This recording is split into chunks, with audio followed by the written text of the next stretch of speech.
जय श्री कृष्ण। श्रीमद् भगवद गीता। हे कृष्ण करुणा सिंधो दीनबंधो जगतपते गोपेश गोपिका कांत राधा कांत नमोस्तुते तप्त कांचन गौरांगी राधा वृंदावनेश्वरी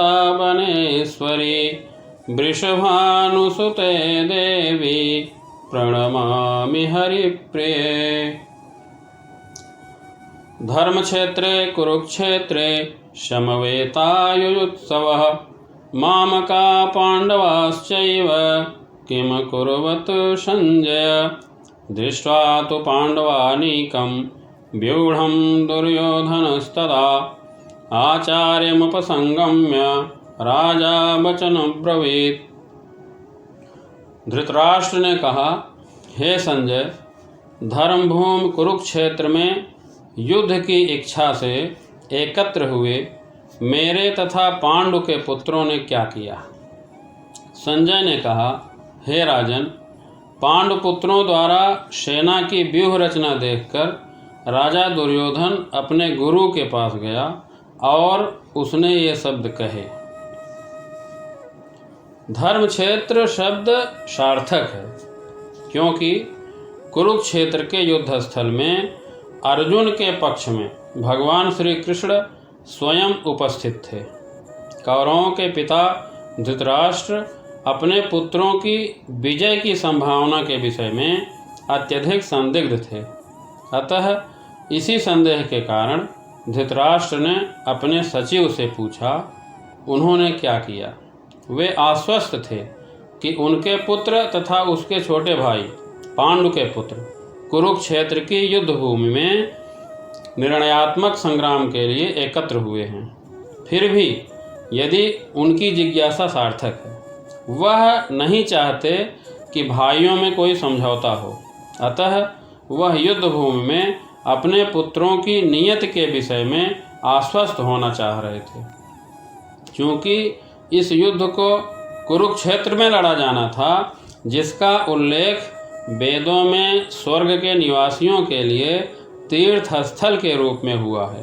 अतः धृतराष्ट्र अत्यंत भयभीत थे कि इस पवित्र स्थल का युद्ध के परिणाम पर न जाने कैसा प्रभाव पड़े। संजय श्री व्यास जी का शिष्य था, अतः उनकी कृपा से संजय धृतराष्ट्र के कक्ष में बैठे बैठे कुरुक्षेत्र के युद्ध स्थल का दर्शन कर सकता था। इसीलिए धृतराष्ट्र ने उससे युद्ध स्थल की स्थिति के विषय में पूछा। पांडव तथा धृतराष्ट्र के पुत्र दोनों ही एक वंश से संबंधित हैं, किंतु यहाँ पर धृतराष्ट्र के वाक्य से उसके मनोभाव प्रकट होते हैं। उसने जानबूझकर अपने पुत्रों को कुरु कहा और पांडु के पुत्रों को वंश के उत्तराधिकार से विलग कर दिया। इस तरह पांडु के पुत्रों के साथ धृतराष्ट्र की विशिष्ट मनः स्थिति समझी जा सकती है।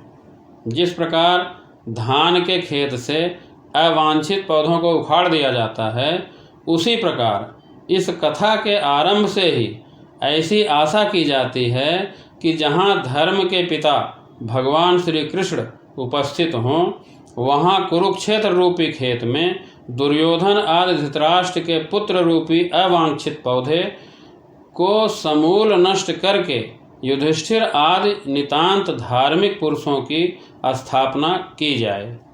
यहाँ धर्मक्षेत्र कुरुक्षेत्र शब्दों की उनकी ऐतिहासिक तथा बौद्धिक महत्ता के अतिरिक्त यही सार्थकता है। धृतराष्ट्र जन्म से अंधे थे। दुर्भाग्यवश वह आध्यात्मिक दृष्टि से भी वंचित थे।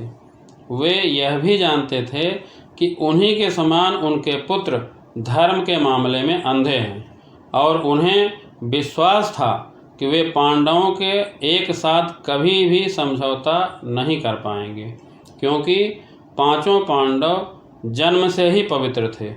फिर भी उसे तीर्थ स्थान के प्रभाव के विषय में संदेह था। इसीलिए संजय युद्ध भूमि की स्थिति के विषय में उसके प्रश्न के मंतव्य को समझ गया अतः वह निराश राजा को प्रोत्साहित करना चाह रहा था। उसने उन्हें विश्वास दिलाया कि उसके पुत्र पवित्र स्थान के प्रभाव में आकर किसी प्रकार का समझौता करने नहीं जा रहे हैं। उसने राजा को बताया कि उसका पुत्र दुर्योधन पांडवों की सेना को देखकर तुरंत अपने गुरु द्रोणाचार्य को वास्तविक स्थिति से अवगत कराने गया। यद्यपि दुर्योधन को राजा कहकर संबोधित किया गया है, तो भी स्थिति की गंभीरता के कारण उसे सेनापति के पास जाना पड़ा। अतएव दुर्योधन राजनीतिज्ञ बनने के लिए सर्वथा उपयुक्त था, किंतु जब उसने पांडवों की व्यूह रचना देखी तो उसका यह कूटनीतिक व्यवहार उसके भय को छिपा न पाया।